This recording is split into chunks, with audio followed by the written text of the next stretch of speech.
I want to go through with this Okay. is one of the observations then is that prior to kind of having what we have now as the norm, when it was more of a iterative scientific process almost of have a hypothesis, test Yep. it, evaluate, and then do it all over again in shorter feedback loops. It seems like that's less of the norm now.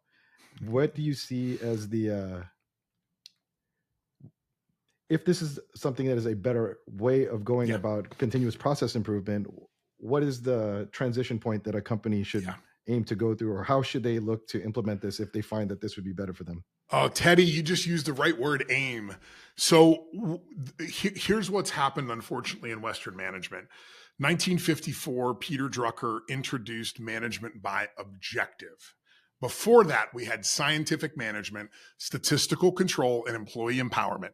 Everybody inside the organization was a scientist. They were, I don't care if you're working on a machine or if you're driving a forklift, you have a control chart and you are tracking things. You are making experiments. You're going, wait a second. You know what? If I put my forks down a minute earlier as I'm coming into the pallet, oh, wait, look.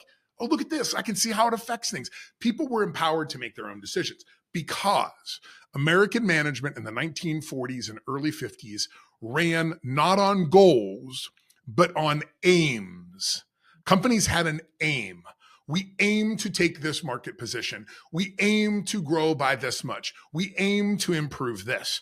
Drucker comes in and starts to create this concept around goals. And here's the problem with the goal, Teddy. When you give me a goal and you incentivize me financially for obtaining that goal, I will do anything to get and hit that goal, including doing direct actions that negatively affect the organization, including doing stupid things that I know shouldn't be done, including cheating the numbers, either deliberately or maybe unintentionally doing it. Teddy, have I ever showed you that video from I Love Lucy? The Yes, candy video? Yeah, so the chocolate. yeah, the chocolate video is a perfect example. Man, if you all remember this, it was very, very famous.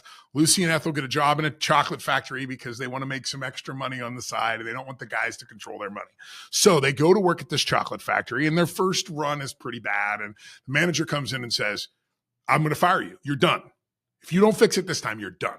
So what does she do? She turns the production line on. The candy starts coming back. At first, they're like, oh, this is great. We can handle it. Then they realize that the goal stands in the way. So what do? They start eating the candy. They're shoving it down their shirts. They're putting it in their hats. They're doing all these things. Then the manager walks in and she goes, oh, wow, what a wonderful. Oh, look how wonderful you guys did. And they're both standing there looking at the camera like, we just ate all the profits of this company.